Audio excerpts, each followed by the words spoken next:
aí galera, tudo bem? Aqui quem fala é Marcelo Escudeiro e seja bem-vindo mais uma vez ao Estrada do Nerd.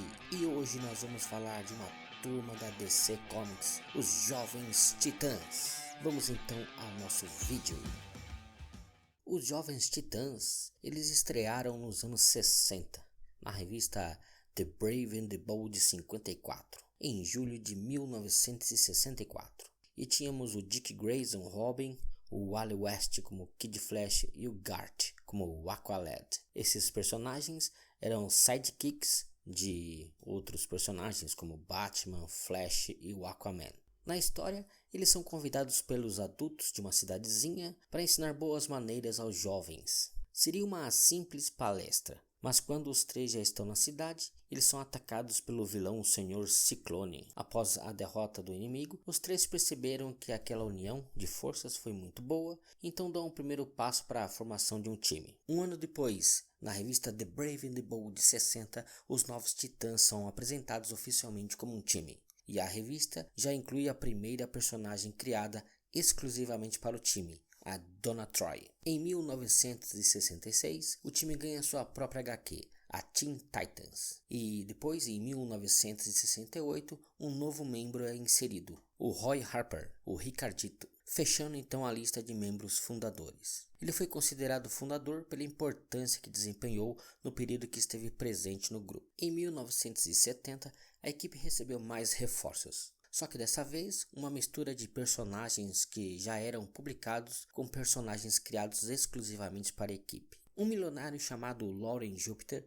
ofereceu uma proposta de financiar a equipe com os heróis juvenis e os Titãs aceitaram, e o que levou a equipe a ter vários novos membros. Dentre eles, a dupla Rapina e Columba, a estreante Lilith, também tivemos o boxeador de rua Mal Duncan e depois de um tempo entrou o Homem das Cavernas, o Gnark. Essa equipe ficaria sem modificações até 1977, quando entra na equipe a Abelha, assim como a Jovem Bizarra, que era a filha do Coringa. Também nesse período, nos anos 70, em 1977, na edição 50 do Teen Titans, surge então uma ramificação do time. Os Jovens Titãs da Costa Oeste foi formado por Lilith para enfrentar um inimigo pessoal seu. Ela liderava o time e tinha ainda a composição o Rapina e Columba, o Gnark do time original, além dos novatos Águia Dourada e Batgirl, e também o Rapaz Fera. Essa motivação, entanto, mesquinha, fez com que os Titãs da Costa Oeste se tornassem rivais dos oficiais, os membros dos Jovens Titãs, pelo menos por um tempo.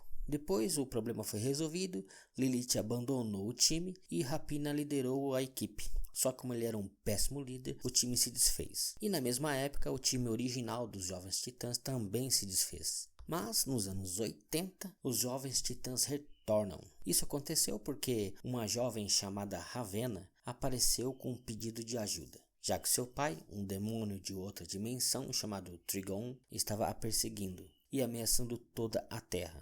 Ela praticamente manipula os jovens heróis para que se juntem e combatam então o Trigon. Apenas 3 dos 5 fundadores retornam então para a nova formação, sendo Robin, o Kid Flash e Moça Maravilha. O Rapaz Fera saiu da Patrulha do Destino e é representado como um membro do Titãs, agora se chamando Mutano. Cyborg também entra para a equipe. Então, em seguida, eles encontram a princesa alienígena Estelar, que aceita se juntar a eles. Esses são então considerados os membros fundadores dos novos Jovens Titãs. Em 1983, mais 2 membros entram e um deles tem uma história curiosa. Uma propaganda para alertar os jovens sobre o perigo das drogas iriam usar os Jovens Titãs como personagens. Devido à popularidade, seriam publicados pela Keebler, a segunda maior produtora de biscoito dos Estados Unidos. Porém, só o Robin era licenciado pela Nabisco, a maior produtora de biscoitos, porque então ele já pertencia aos produtos do desenho dos Super Amigos e não podia participar do projeto. Então, criaram o personagem Protetor, um herói que lembra bastante o Robin, que existiu apenas para substituí-lo naquela publicidade. O segundo membro foi a Terra,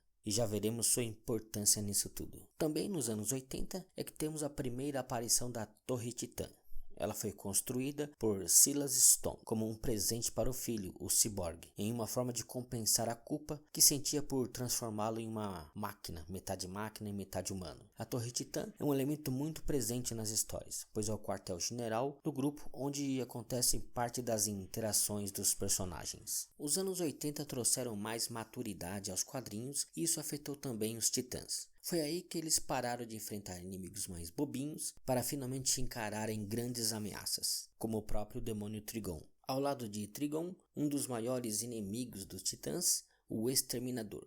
E foi aqui que ele surgiu também, mostrando aos Titãs que ele era um grande vilão. Antes de falarmos dele, vale lembrar que 2 membros entraram para o time em 1984. Enquanto Dick Grayson aposentou o manto de Robin e Wally deixou de ser o Kid Flash, ele viria a virar o Flash logo em seguida. Agora sim podemos voltar ao Exterminador, que nos traz uma das grandes histórias dos Titãs, O Contrato de Judas. Uma história em 4 partes publicada em 1984, revela que Terra era na verdade uma espiã implantada no time. Ela trabalhava para o Exterminador e não era só isso, também tinha um romance com ele. O fato do Exterminador ser um homem de meia idade e Terra ter 16 anos foi bem controverso na época. Mas enfim, Terra passa para Slade todas as informações como derrotar o time Titãs. Um por um, o Exterminador consegue o que queria. Ele só não conseguiu capturar Dick Grayson. Adeline, a ex-esposa de Slade, encontra Dick e lhe passa todas as informações sobre o vilão. Disposto a resgatar seus amigos, Dick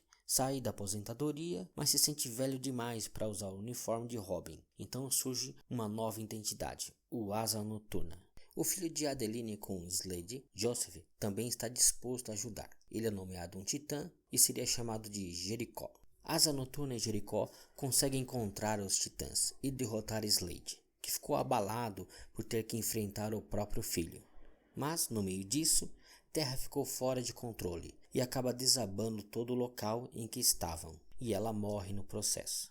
Em 1985, tivemos um evento que atingiu todo o universo DC, que é a Crise nas Infinitas Terras, no qual eu já fiz até um vídeo sobre esse tema. E se você quiser, você pode acionar o card aqui em cima e assistir o vídeo. A crise marcou uma mudança em muitas equipes, inclusive nos Novos Titãs. Vários personagens morreram no processo durante a Crise nas Infinitas Terras. Logo depois veio a saga Zero Hora, que chegou bagunçando ainda mais as linhas do tempo. Nessa fase, o Asa Noturna abandonou a equipe, deixando a liderança com Roy Harper, que agora se chamava Arsenal. Ele submeteu a equipe ao governo americano, em troca de terem suas pendências perdoadas, como destruição de cidades ao combater vilões, um dos exemplos. E a equipe foi quase toda refeita.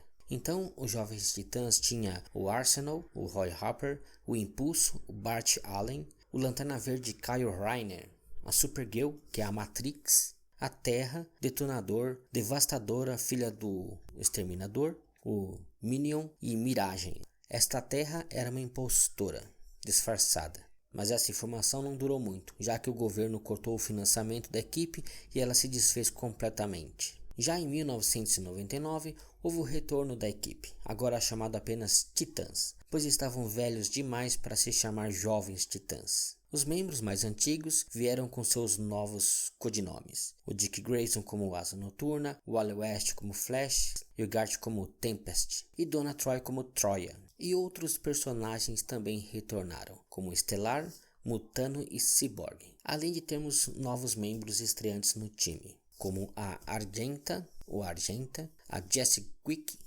e o Detonador. E nessa mesma época, uma equipe chamada Justiça Jovem foi criada pelos heróis mais novos. Nessa época, Jason Todd já havia morrido no clássico Batman, A Morte em Família, e foi substituído pelo terceiro Robin, o Tim Drake. Titãs e Justiça Jovem foram alvos de um androide que havia acabado de chegar à Terra, Brainiac 8, também conhecida como Índigo. Esse evento foi publicado com o nome O Dia de Formatura e marcou os times para sempre. Índigo acabou invadindo os laboratórios Stars, soltando um Superman robô que não funcionava muito bem. No confronto com o robô, Lilith e Donna Troy acabam morrendo e abala todo o grupo. Por isso, Asa Noturna decide decretar o fim dos Titãs e a Justiça Jovem faz o mesmo. Alguns anos depois do dia de formatura, Estelar, Cyborg e Mutano resolvem então criar os Jovens Titãs. De 2003 a 2011, vários novos jovens heróis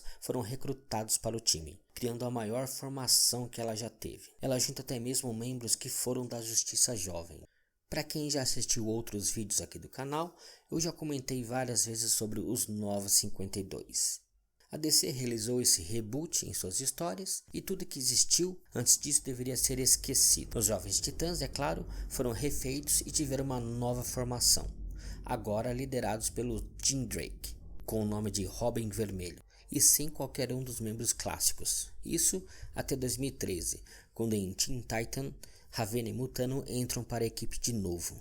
Esses dois últimos voltaram bem diferentes, já que nos Novos 52, Ravenna usa um uniforme com algumas penas e um visual que lembra um corvo mesmo, enquanto Mutano agora está com poderes ampliados. E vale lembrar ainda que em Novos 52, o Cyborg é um membro fundador da Liga da Justiça, ganhando uma cadeira fixa por lá. Por isso, ele não tem mais vínculo com os Titãs. Essa fase teve bastante reconhecimento pela representatividade, ao apresentar um membro assumidamente homossexual, o Casamata, e também uma nova versão da Poderosa, que agora é negra. Assim como o seu surgimento, a equipe acabou bem cedo. Havia muitas inconsistências nesse período, e algumas histórias eram mencionadas que outras versões do Titãs nunca existiram, mas escritores em outras histórias acabavam citando os eventos dessas outras formações. Era uma grande falta de organização, como se todos os escritores estivessem fazendo o que quisessem sem se darem conta de que estavam num universo compartilhado. Alguns anos depois, a DC começou a trazer coisas do passado de volta. Ela restabeleceu o multiverso na saga Convergência, e em Titans Hunt contou a história de que Lilith havia apagado a memória de todo mundo, fazendo todo mundo esquecer daquele time lá dos anos 60 que havia existido.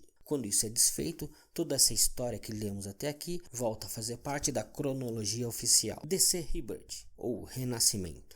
Esse novo quase reboot da DC mostra as consequências do que os Novos 52 trouxeram. E agora existem duas equipes. Asa Noturna lidera os Titãs, uma equipe com membros mais velhos, o que remonta aos tempos clássicos do time. O reencontro entre eles é bem emocionante, afinal estamos falando de uma equipe de amigos de longa data. E a outra equipe são os Jovens Titãs, liderado com a mão de ferro de Damian Wayne, o novo Robin, o filho do Batman. Carregam de fato um legado do time, trazendo de volta membros importantes como Ravenna, Estelar e o Mutano. Atualmente em Titãs, após a morte de Roy Harper e as façanhas criadas pelo grupo Os Jovens Titãs, que foram liderados pelo Damian Wayne, o Robin, os Titãs originais decidiram transformar sua antiga Torre Titãs em uma academia para treinar os jovens heróis. E com um corpo docente formado por Asa Noturna, Estelar, Cyborg, Donna Troy, Ravenna e Mutano. Eles receberam sua primeira turma de alunos e começaram a treinar os novos titãs. A academia logo estaria sob ataque de um indivíduo misterioso que usava o manto do Red X, a antiga identidade de Dick Grayson. É isso aí, pessoal. Esse foi o resumo e a história dos novos titãs. Espero que vocês tenham gostado. Se você gostou, deixe um joinha para nós. Se você não gostou, pode deixar um dislike também. Você pode se inscrever no nosso canal e também assinar o sininho para receber novas notificações.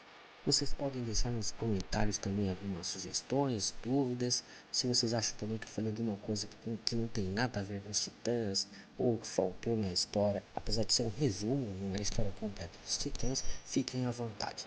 Espero vocês então no próximo vídeo. Tchau, pessoal!